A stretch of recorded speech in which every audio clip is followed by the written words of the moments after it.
अप्पा, हा जो जन्म आहे ना तो एका थेंबासारखा आहे आणि आयुष्य एका ओळीसारखं आहे. पण तुम्ही आमच्या वडिलांच्या आयुष्याला छेद केला, छेद. आणि मी कसा छेद केला सांग ना. आणि प्रत्येकाचं कर्म हे वेगळं असतं. कर्म आणि धर्म. माझ्या जन्मदात्याचं कर्म व्यसनाधीन म्हणून तुम्ही हा वैभव ठेवतात आणि म्हणून आम्ही रस्त्यावर वळायचो आणि त्यांनी तुम्हाला लहानाचं मोठं केलं. या समाजात सुशिक्षित बनवलं, घडवलं.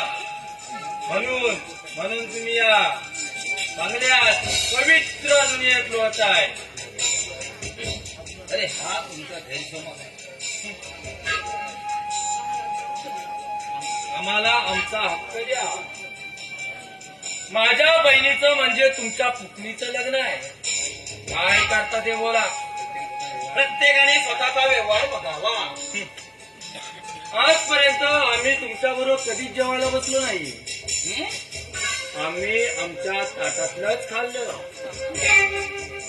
पण यापुढे आमचा जर आम्हाला हक्क मिळत नसेल तर समोरच्या पुढ्याचं ताट खेचून काढायला धनंजय मागे पुढे पाहणार नाही.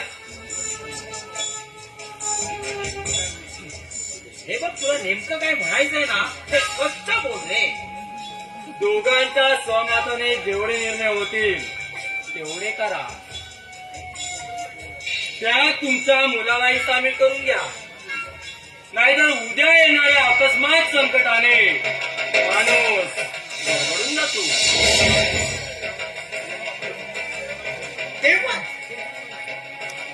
तेव्हा मी सगळं करायला पाहिजे होतं. मग ह्या अशा अडी अडचणी आल्याच नसत्या. जीवन जगताना अड्या अडचणी येतातच आणि त्याला सामोरे